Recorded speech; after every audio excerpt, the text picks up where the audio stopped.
पूछेंगे जादू से रिलेटेड। और हमें कैसे पता लगेगा कि हम पर जादू है कि मेरा किसी ने रोजगार बांध दिया और मेरे साथ ये मसले हो रहे हैं, ये मसले हो रहे हैं, बिला हो जाए जी ये वज़ाइफ हैं, ये पढ़ लें। और आप कोई भी चीज वजीफा पढ़ते हैं उसका नुकसान ये होता है, एक तो होता है वो हाथों हाथ इस्तिखारा करते हैं जी, आंख बंद करते हैं, बता देते हैं माँ का नाम पूछा, ये पूछा। यार ये मौकिलों वाली कहानी मैं आपको बताऊं, क्लियर कट बताऊं, 40-40 दिन के कितने ही चिल्ले काटता है, सालों इबादत करता है अल्लाह की, फिर उसको वो चीजें अता होती है। ऐसे नहीं कोई किसी के पास जाए उसने कान पकड़ लिया और आपको आपकी बीमारी या आपके साथ जो मामला थे वो बता रहा है, तो पागल बना रहा है आपको। ये तो पागल बनाने की फैक्ट्री है, मौलवियों ने 250 रुपए लेने, 200 रुपए लेने, सगारा निकाल देंगे। क्या वज़ाइफ पढ़ने से मुकम्मल जादू खत्म हो जाता है या? और ये जो आमिल बैठे ना आजकल जादू वाले, ये जादू की कार्ड करने वाले नहीं, ये जादू करने वाले हैं, काले इल्म वाले। सबसे खतरनाक जो जादू होता है वो काला इल्म, सिपली या उससे भी भयंकर कोई जादू होता है। समझ लो जिस बंदे के लिए बोली है वो बंदा खत्म। अस्सलाम वालेकुम जी, आज का हमारा जो टॉपिक है वो काला जादू और तरह तरह के जो जादू हैं उनसे रिलेटेड है और हमारे साथ मौजूद हैं कामरान अली। तो वक्त को बिना ज़ाया किए हुए उनसे सवाल करेंगे और उनसे पूछेंगे जादू से रिलेटेड। तो पहला मेरा सवाल कामरान ये है कि ये जो जादू है इसके सिम्टम्स क्या हैं और हमें कैसे पता लगेगा कि हम पर जादू है, तो वो बताएं ज़रा। यार अगर जादू को पहचानना है या कि हमारे पे जादू है नहीं है, तो इसकी तो बहुत सारी कैटेगरी है। मैं एक मुनासिब वर्ड में बोलूँगा ताकि आपका टाइम ज़ाया ना हो ज़्यादा। एक मिसाल है कि आपको कोई टेंशन नहीं है, किसी तरह का जहनी दबाव नहीं है, सुकून में हैं आप, उसके बावजूद आपको नींद नहीं आती, उसके बावजूद आप खुद उल्टी उल्टी हरकतें करने लग गए हैं और आप बिल्कुल रिलैक्स है, उसके बावजूद ऐसी ऐसी हरकतें करने लग गए, तो एक जो ना आपको बेनिफिट ये भी है कि आपको पता चल जाएगा क्योंकि आप पे कोई टेंशन नहीं है, कोई दबाव नहीं है। और अगर आपके टेंशन है, आप पे दबाव है, दुनियावी जो मामला होते हैं, तो समझ लो आपको भी टेंशन से है सारे मामला। बहुत से लोगों के पास जाओगे तो आपको पागल ही बनाएंगे वो। तो ऐसे देखा जाए तो बहुत सारी ऐसी चीज़ें हैं जिससे पता भी चल जाता है कि जादू है या नहीं है, क्योंकि प्रॉपर जादू जब तक आप चेक नहीं करवाएंगे जब तक आपको पता नहीं चलेगा कि आपको मसले हैं, कोई किसने किए हैं, किस तरह हुए हैं आपके ऊपर जादू। तो ये बहुत सारे, अब एक मिसाल ले लो कि आप पे अगर जादू किसी का चल गया और आप बिल्कुल दुनियावी टेंशनों में घिर गए, जैसे किसी ने रोज़गार बांध दिया हो आपका, या आपके घर में मसले मसाइल शुरू हो गए, आपको कोई चीज़ प्रॉपर जगह पे रखो और उसके बाद उस जगह पे नहीं मिलती, दूसरी जगह पे मिलती है, किसी ने नहीं किया लेकिन फिर भी हो गया ये सब, तो ये भी एक जादू का जुमरा है जो आप काले जादू के बीच में फंसते हैं। और ज़्यादातर जो है ना वहमी मरीज होते हैं, ज़्यादातर वहम होते हैं इसके अंदर के आप पे बिला वजह का आपने वहम बना लिया कि मेरा किसी ने रोज़गार बांध दिया। और ज़्यादातर ये ना वो लोग करते हैं कि मेरा किसी ने रोज़गार बांध दिया और मेरे साथ ये मसले हो रहे हैं, ये मसले हो रहे हैं, बिला वजह। ये वो लोग करते हैं ज़्यादातर, वो उनका वहम होता है ज़्यादातर जो कोई काम करना ही नहीं चाहते। एक ये बड़ी बात है, ये भी मैं डायरेक्ट क्लियर बोल रहा हूँ, जो हरामखोरी करना चाहें मैं ये बाकी आप पूछें और जो पूछना। अच्छा, जादू से रिलेटेड मैं और भी सवालात करूंगा आपसे। अच्छा, कुछ ऐसा होता है कि कोई जो मालिज होता है, जो इलाज कर रहा होता है, वो इनको ये दे देते हैं कि जी ये वज़ाइफ हैं, ये पढ़ लें, आप इतनी मरतबा, इतने लाख मरतबा 40 दिन तक या 30 दिन तक आप ये पढ़ें और उसको फूंक के पी लें। और हैवी किस्म के मामलात में अगर वज़ाइफ दिए गए हैं तो उसमें आप क्या कहेंगे? मैं आपको बताऊँ, इसमें नबी करीम सल्लल्लाहु अलैहि वसल्लम ने जो चीज़ फरमाई है आप वही पढ़ सकते हैं सिर्फ। इसके अलावा कोई भी आपको वज़ाइफ कोई भी दे, कोई भी आलिम, कोई भी मुफ्ती, कोई भी मौलवी, तो आप वो हरगिज़ ना पढ़ें, क्योंकि अगर आप किसी से बैत हैं तो सिर्फ उस जिससे बैत हैं वही दे सकता है आपको, वो अल्लाह का वली वही दे सकता है कोई वजीफ़ा पढ़ने के लिए। अदरवाइज़ बगैर इजाज़त के आप पढ़ नहीं सकते, क्योंकि इसमें इजाज़त की इजाज़त ज़रूरी है। और आप कोई भी चीज़ वजीफ़ा पढ़ते हैं उसका नुकसान ये होता है कि आप पे गलत असर डालता है वो, आप उसमें जहनी मरीज़ बनते हैं, आपके ऊपर प्रेशर हो जाता है, जहनी दबाव आ जाता है, और उसकी बुराइयाँ ऐसी हैं कि आप पे मर्ज आ जाते हैं, आपकी फैमिली पे जो है ना वो हावी हो जाता है, आपकी फैमिली को फिर वो मतलब ये है कि परेशानियों में डाल देता है। काफ़ी इस तरह के जो है ना मामला खड़े हो जाते हैं। तो बेहतर यह है कि आप जो है ना सिर्फ कुरानी आयतें ही पढ़ सकते हैं, वो भी वज़ाइफ के तौर पे नहीं पढ़ सकते। जिस तरह नबी करीम सल्लल्लाहु अलैहि वसल्लम ने फरमाया है 3-3 बार, तो ऐसे ही पढ़ सकते हैं। और हर टाइम जो आपको पढ़ना चाहिए मेरे हिसाब से वो दुरूद शरीफ पढ़ना चाहिए, और नबी करीम का कौल भी यही है। अच्छा, जो मौलिज होते हैं वो चेक कर रहे होते हैं, एक तो होता है वो हाथों हाथ इस्तिखारा करते हैं जी, आंख बंद करते हैं, बता देते हैं माँ का नाम पूछा, ये पूछा। अच्छा, दूसरी चीज़ मैं आपसे ये पूछूंगा, क्या मौकिलों के ज़रिए मालूम होता है कि मौकिल बताता है कि फ़लाँ मरीज़ जो सामने बैठा है इसमें क्या मामला है, इसके साथ क्या है, काला इल्म है, बंदिश है, उस बारे में फरमाइएगा। यार ये मौकिलों वाली कहानी मैं आपको बताऊं, क्लियर कट बताऊं जी। ये इत्तफाकन आपको हजारों वलियों में से एक ही वली ऐसा मिलेगा, मतलब वली से मुराद? आज के बनाए हुए पीर, वली से मुराद? आज के बनाए हुए लोग। अच्छा। जैसे मौलवी हो गए, इनके पास कोई मौकिल नहीं होता, मुफ्ती हो गए, इनके पास कोई मौकिल नहीं होता, इनका काम नहीं है ये। बेसिकली काम उनका होता है जो किसी सिलसिले से चल रहे हैं जी जी। और किसी से बैठ हैं, फिर उसको वो मिलता है, वो काफी मतलब 40-40 दिन के कितने ही चिल्ले काटता है, सालों इबादत करता है अल्लाह की, फिर उसको वो चीजें अता होती हैं।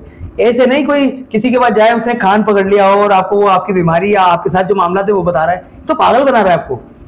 ये जो इस्तिखारा है ये भी मेरी नज़र में पागल बनाने की फैक्ट्री है, क्योंकि हम भी इसी चीज़ों से रिलेटेड है। लेकिन ये चीज़ इस्तिखारा सिर्फ उसके लिए दुआ गो है मैं, कि जो चीज़ आप करने जा रहे हैं उसके लिए दुआ गो है। इस्तिखारा में ये पता नहीं चलता वो आपके लिए सही है या गलत है, आपके लिए नुकसान है, या ये तो पागल बनाने की फैक्ट्री है। मौलवियों ने 250 रुपये लेने, 200 रुपये लेने, इस्तिखारा निकाल देंगे। तो मैं तो आपको क्लियर कट बोल रहा हूँ, किसी का दिल दुखता है तो दुखता रहे, क्योंकि ये फेक है, ये पैसे बनाने की फैक्ट्री है। और रही बात कि आपने बोला ना किसी का वालदा का नाम पूछ के और उसकी परेशानी, तो ऐसे नहीं पता चलता। वो उसकी वालदा का नाम लेके वो अगला उसके बाद अगर उस टाइम काम है, मतलब टाइम है, तो वो फिर पढ़ाई करके बता सकता है। लेकिन इतनी आसान नहीं होता कि फौरन बता दे, वो थोड़ा टाइम लेता है, वो बता देता है पर वो, लेकिन हर एक नहीं। मौलवी मुल्लाओं का काम नहीं है ये काम है किसी फकीर का, ये काम है किसी पीर का। ये मौलवी मुफ्ती, इनके पास इतनी कोई खास पढ़ाइयाँ नहीं होती, इनके पास जो पढ़ाइयाँ होती हैं वो बस नॉर्मली होती हैं, इतनी लंबी नहीं होती कि वो आपके पूरे मसाइल बता दें। अच्छा, एक सवाल आपसे ये भी है कि कोई जादू में मुब्तला है, ठीक है, और वो कुछ वज़ाइफ उसने किसी किताब से पढ़ लिए और वो वज़ाइफ पढ़ने में लगा है और उसको लगता है कि वो कुछ बेहतर हो रहा है, क्या वज़ाइफ पढ़ने से मुकम्मल जादू ख़त्म हो जाता है, या सिलसिले वाला ही बंदा जो आमिल है, जो पीर है, या जो भी तरीक़त का सिलसिला चल रहा है, क्या वही उसको ख़त्म करेंगे? मैं आपको ये कहना चाहूँगा कि आमिल नहीं, कामिल कहा जाता है। मेरा पीर कामिल है जी, सही है। और ये जो आमिल बैठे ना आजकल जादू वाले, ये जादू की काट करने वाले नहीं, ये जादू करने वाले हैं, काले इल्म वाले। इसमें आपने क्या फरमाया, दोबारा रिपीट करिएगा अपनी बात।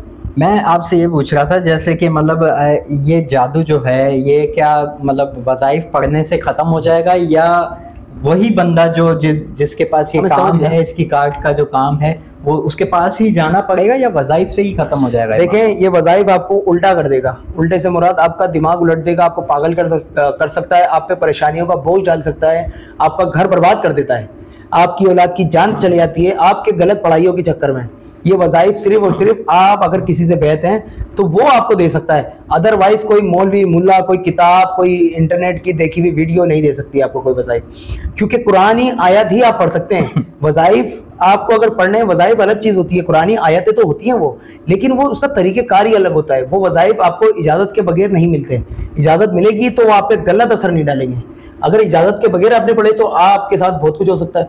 आप उस टाइम तो फील कर रहे होंगे यार मैं सुकून में आ गया, मेरे साथ सारे मसले हल हो रहे हैं, लेकिन आप उससे बड़े मसले में जा रहे हैं। अच्छा, यानी आपका कहने का मतलब ये है कि आपके बैग पे कोई मौजूद होना चाहिए, आपका सिलसिले का बंदा, या जो आपको देख रहा हो, जो आपको वॉच कर रहा हो, जिसने आपको वो चीज़ें दी और वो संभाल रहा हो आपको मामलात को। यार ये जो आपने बात बोली है ना, ये बात ही है सिर्फ। और जब आपको कोई पढ़ने के लिए देता है ना तो उसकी इजाज़त होती है उसके पढ़ने के लिए।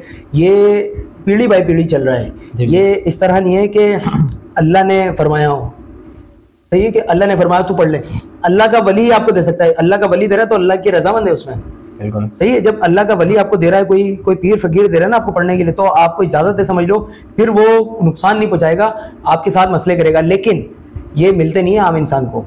ये कोई अगर किसी का बैत भी है ना तो उसको मिलते नहीं है। ये जब वज़ाइफ मिलते हैं उसको, जब उसको खुद फकीरी मिलनी होती है।